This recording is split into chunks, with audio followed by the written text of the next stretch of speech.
É carnaval ainda por aí na sua casa ou já passou? Pois é, a gente está num momento de enterro dos ossos, que é uma festa bastante tradicional que encerra a folia. Mas a gente também sabe que folia, que bagunça, barulho, também tem na política, quando a gente fala não só de política, mas também de democracia. E aí, por isso, no ponto de partida React de hoje, Pedro, em meio ao carnaval, eu separei algumas perguntinhas, assim, gerais, para a gente falar um pouco de política, mas pensando um pouco em folia, talvez? Vamos lá. Vamos nessa?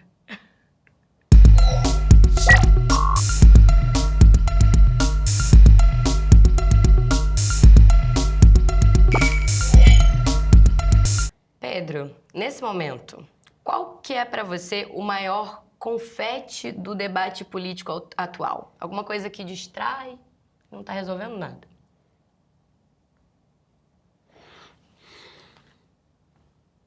Que pergunta inusitada. A ideia era essa mesmo.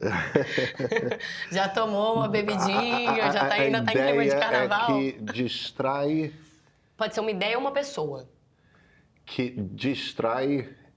Tira do foco do que a gente deveria estar, de fato, debatendo, talvez. Não está resolvendo nada. Está atrapalhando o debate político sério ou melhor para o Brasil. O que você acha que é o confete?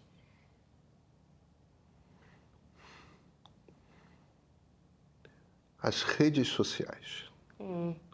As redes sociais são uma distração. As redes sociais são uma distração pelo seguinte. A gente tende a achar que as conversas importantes que estão acontecendo são as conversas que estão acontecendo nas redes sociais. E não são. Elas são uma distração quase sempre. Elas são o espelho das preocupações dos grupos organizados mais radicais da esquerda e da direita. E isso quer dizer que todos os debates realmente importantes do país a gente não está travando, porque até a imprensa se distrai com muita frequência com aquilo que está sendo discutido nas redes. Pedro, então, se a gente pudesse dizer que tem alguma coisa que está puxando o trio elétrico da política brasileira, essa coisa seria, de fato, os algoritmos das redes, ou talvez alguma das nossas instituições democráticas, ou tem políticos individualmente que você sente que tem esse peso? Não, eu acho que tem um componente. O professor Pablo Hortelado fala que no futuro, em alguns anos, a gente vai falar de telefones celulares, de smartphones, como a gente fala hoje de cigarro nos anos 40, 50, 60, 70. Estou citando aqui coisas que o Pablo fala, né? Pô, as pessoas fumavam dentro do avião, as pessoas fumavam no consultório esperando o médico. Eu fiz parte disso. Eu fui um fumante desse tipo, porque todo mundo era. E demorou para a sociedade conseguir construir a compreensão de que aquilo era uma bomba relógio e esperando para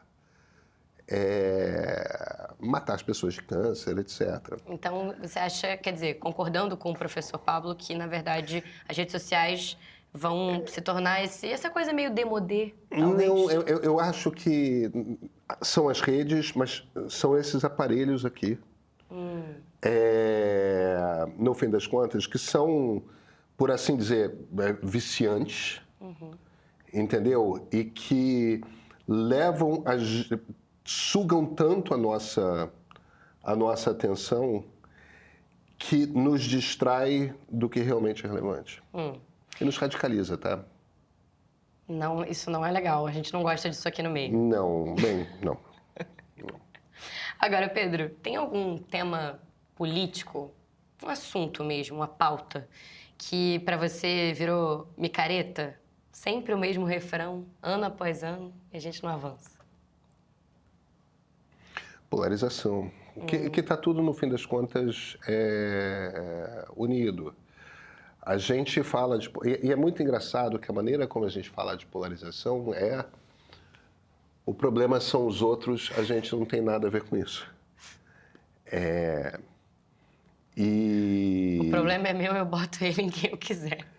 É tipo isso. É tipo isso. É isso. Na verdade, a culpa é minha.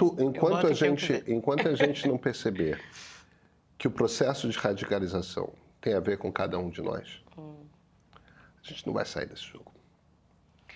Bom, agora, se a democracia brasileira fosse um bloco de carnaval hoje, você acha que ela estaria avançando junto ou se dispersando no meio da multidão?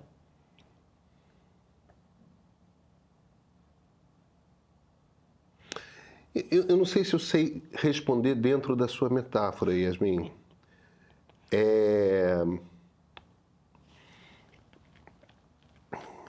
O princípio...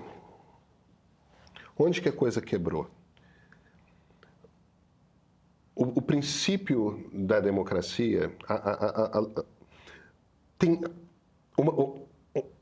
Uma democracia tem alguns princípios essenciais. Um dos princípios essenciais é: somos todos iguais nos nossos direitos. Entendeu? Todo mundo tem rigorosamente os mesmos direitos. E temos, portanto, o direito de, como cidadãos com os mesmos direitos, sermos tratados da mesma forma pela justiça, pela política, etc. O mais rico, o mais pobre, ninguém é diferente um do outro. Isso funciona assim da prática? Não, não funciona, mas esse é o princípio.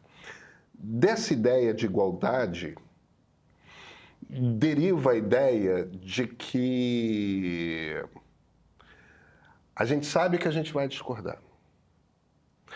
E cada um, se você olha para as três ideologias, socialismo, conservadorismo, liberalismo, cada um tem um papel no debate público. O socialista, pela natureza de como a cabeça do socialista, da pessoa de esquerda, pensa, o socialista olha para a sociedade e ele vê uma sociedade em que tem pessoas que são oprimidas e pessoas que são opressoras. Tá certo? Uhum. Tem uma minoria opressora, tem uma maioria oprimida. Luta de classes. Luta de classes. Mas tem outras maneiras, não só da luta de classes. A luta de classes é a mais clássica, por assim dizer. Mas tem outras maneiras de você ver oprimidos e opressores. Não é que essa maneira seja certa de ver ou errada de ver. É o ângulo pelo qual o socialista vê. Não é o único ângulo possível para você olhar para a sociedade, mas é um ângulo certamente possível. Então, de certa forma, o socialista tem um papel numa democracia que é o de gritar: aqui está a injustiça. Quem identifica onde estão as injustiças dentro de uma sociedade costuma ser a esquerda. Aí os conservadores, eles olham para um outro ângulo. Eles olham pelo ângulo do não faz bagunça, não balança o barco, não atrapalha a gente. Tem uma coisa que a gente construiu, entendeu? A família, a igreja, o dia a dia, o cotidiano, não destrói tudo. Isso aqui tem que ser preservado, tem que ser conservado. Tá certo? Então, enquanto o socialista está impaciente e quer reconstruir tudo porque há injustiças, e ele aponta as injustiças, o conservador tem esse papel de: pô, calma aí, não é assim. Tem coisa aqui para preservar. Essa tensão, ela é boa para a sociedade. Ela é positiva para a sociedade. É bom que existam socialistas. É bom que existam conservadores. Porque se não tem socialista, não tem ninguém dizendo: olha, esse status quo aí que vocês criaram, tem problema nele. Agora, se não tem os conservadores, ia ser uma revolução atrás da outra, criando um status quo novo atrás do outro, e você resolve um problema e você cria outro. Entendeu? Então, esse equilíbrio é importante. Mas os dois apontam para um mundo cheio de regra. Os socialistas querem mexer em todas as regras e criar regras novas. Os conservadores querem fazer um monte de regra para não mexer nas coisas como estão. E aí tem os liberais que entram ali no meio e falam: não cria tanta regra o tempo todo e dá um espaço de respiro para que as pessoas individualmente possam ter autonomia de tomar decisões por conta própria da vida delas. Não amarra tudo, porque os dois estão querendo amarrar com muita regra. Um tipo de regra, outro tipo de regra. O liberal se vira e fala, dá autonomia para as pessoas, não cria regra demais.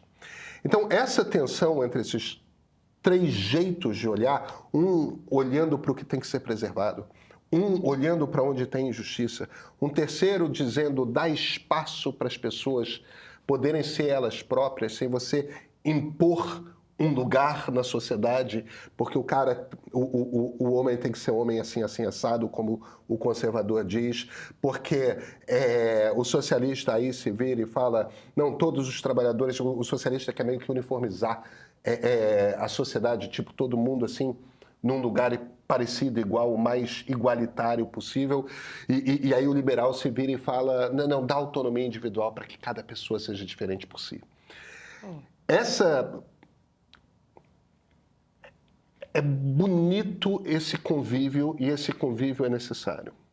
A gente está numa fase em que os liberais quase desapareceram, e você tem conservadores e socialistas querendo que o outro desapareça. A gente perdeu a noção. Então, o problema das democracias é que a gente perdeu a noção de como que essa relação é rica. Essa relação entre três maneiras de olhar para a sociedade diferentes, ela é muito rica. Ela tem um imenso valor. E é ela que sustenta democracias. A gente perdeu isso. Faz sentido? Faz. Agora, Pedro, para fechar, uma vibe conselhos. Conselhos de Pedro Doria. O que você acha que nós, cidadãos e eleitores, este ano, o que a gente pode fazer, na sua opinião, para que a democracia não acabe numa quarta-feira de cinzas? Yasmin. Vamos lá. Eu não vejo de imediato, como eu concretamente via em 2022, a chance de a gente desaguar num golpe de Estado, num golpe de Estado clássico. Se houver um golpe de Estado, eu não acho que isso vai acontecer, mas eu não acho impossível. Se houver um golpe de Estado, todo mundo tem que ir para a rua. A gente tem que encher a rua dizendo não. Porque golpes de Estado não duram quando existe uma resistência da sociedade. Então, a primeira coisa é, guarda isso na cabeça. Todo mundo tem que ir para a rua para resistir a um golpe de Estado, se houver a tentativa de um golpe de Estado. Tá?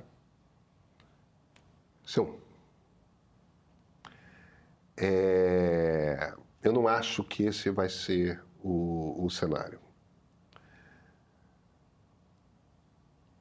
Eu realmente gostaria que os eleitores procurassem candidatos que não acham que o outro lado é o inimigo que precisa ser derrotado e aniquilado. A gente precisa procurar políticos, aí não importa se você é conservador, se você é liberal, se você é socialista. Porque tem candidatos do seu lado que não acham que o outro lado é o inimigo de todos nós. Procura pessoas dispostas a conversar com o outro lado. Tá certo. Esses são os conselhos pós-carnaval de Pedro Doria. Evoé Momo. Pedro, muito obrigada. Até semana que vem. Até semana que vem. Ano vai começar. Todo carnaval tem seu fim. Pra tudo acabar na quarta-feira. Eu tô com saudade. Assinei o Meio. Trabalho com comunicação política e o Meio tem sido simplesmente perfeito na minha vida. Ajuda muito no dia a dia. Não me arrependo nem um pouco de ter assinado. Parabéns a todos pela pesquisa Meio Ideia e pela excelente matéria da edição de sábado. Esses comentários dizem bastante sobre quem escolhe o Meio. Gente que não quer só acompanhar a política e sim entender o que está acontecendo de verdade. E em ano de eleição, olha, isso faz toda a diferença. O Meio Premium é para quem quer sair da reação automática e ganhar leitura de cenário. Para quem quer informação bem explicada, sem gritaria, sem culto e sem ficar preso à própria bolha. Um dos pilares disso é a pesquisa Meio Ideia. Ela é mensal e ajuda a ter o pulso, sabe, da eleição, entendendo como o eleitor pensa, o que pesa nas escolhas e como o jogo político vai se rearranjando ao longo do tempo. Como assinante premium, você recebe essa pesquisa em primeira mão, em PDF, no segundo em que o Tribunal Superior Eleitoral libera os dados. É informação para circular, para chegar nos grupos e qualificar as conversas. Mas o Premium vai muito além da pesquisa. Quem assina acompanha uma cobertura completa das eleições de 2026, bastidores direto de Brasília, o Meio Político e edição de sábado, nossas newsletters especiais com análises e reportagens exclusivas, além de acesso ao streaming do Meio com séries e documentários originais para entender o Brasil além da notícia do dia a dia. No fim das contas é isso. Por R$15 por mês você atravessa o ano eleitoral mais preparado, com repertório e com capacidade de levar informação de qualidade para as conversas que importam. Se você quer entender a política sem ruído, o Meio Premium é para você. Assina.